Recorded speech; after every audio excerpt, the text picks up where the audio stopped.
3 दिवसीय दौरे पर आए हुए हैं कर्नाटक के प्रख्यात पर्यावरणविद पांडुरंग हेगड़े जी।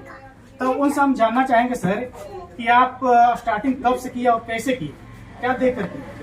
अच्छा, पिको आंदोलन की बात कर रहे हैं आप पिको आंदोलन की बात करें। पिको आंदोलन जो है चिपको, हिंदी में जो चिपको का नाम है जी, उसी को अप्पिको कहते हैं। अप्पिको एक कन्नड़ा का शब्द है, चिपको का ही कन्नड़ा रूप है।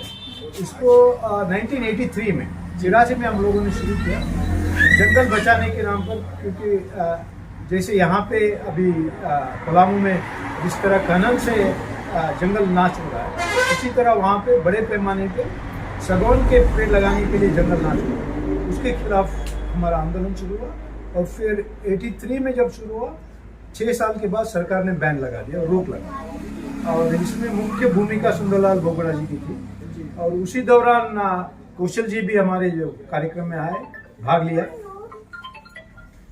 जी सर, तो आप पलामू 3 दिन के दौरे पर आए हुए हैं।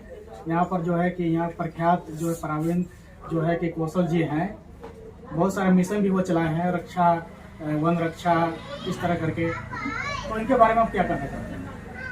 मुझे तो बड़ा ताजुब हुआ कि ऐसे वन मैन मिशन में कर रहा जी, कि एक अकेला वक्त, जैसे रविंद्रनाथ टैगोर जी कहते हैं कि अकेला चलो, कोई भी इतना भी हो मुश्किल के बावजूद एक वन मैन मिशन जो जंगल को बचाने का नहीं, अपने गाड़ी में जब जाते हैं तो बस पौधा लिए हुए जाते हैं, बच्चों को जागृत करते हैं और फिर वहाँ पे पेड़ लगा के जो एक पूरा विश्वव्यापी कार्यक्रम को पलामू में उतारना, उनका बहुत ही बड़ा योगदान है।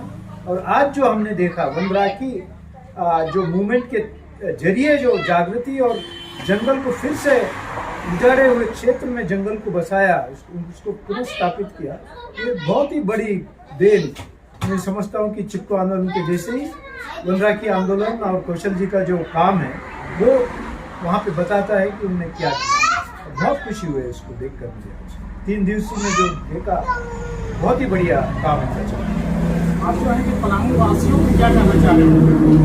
पलामू वासियों को ये मैं कहना चाहता हूँ कि पलामू जो है झारखंड में बहुत ही एक विशिष्ट क्षेत्र है, जहाँ पे जंगल, जमीन, पानी से जुड़ा हुआ क्षेत्र। अगर आप जंगल को उजाड़ देंगे खनन से या दूसरे कोई, तो जिस तरह तापमान बढ़ रहा है, जिसका विचार जो कौशल जी फैला रहे हैं कि देखिए आप जागरूक हो जाइए, नहीं तो बहुत बड़ा खतरा है। तो मुझे लगता है कि अगर यहाँ की प्राकृतिक संपत्ति जो है, जल, जमीन, जंगल को नहीं बचाएंगे तो बहुत बड़ा खतरा आने वाले दिनों में आएगा। तो उसको बचाने की दृष्टि से कौशल जी के कार्य को व्यापक पूरे झारखंड में फैलाना बहुत आवश्यक है। जैसे सर, कोई भी देश का विकास के लिए जो है कि युवा पीढ़ी जो है कि बहुत महत्वपूर्ण योगदान देता है, तो पर्यावरण क्षेत्र में जो है युवा लोग किस तरह का कार्य कर सकते हैं जिससे पर्यावरण को बचाव किया जा सके?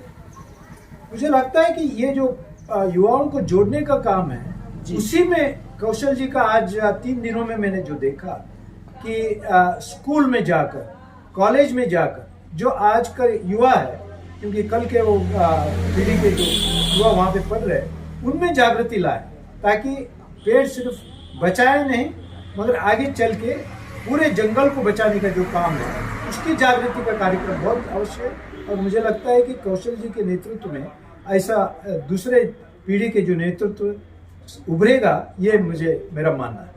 बहुत बहुत धन्यवाद। हमारे संग थे पर्यावरणविद हेगड़े सर और पर्यावरणविद कौशल जी। बहुत धन्यवाद। धन्यवाद।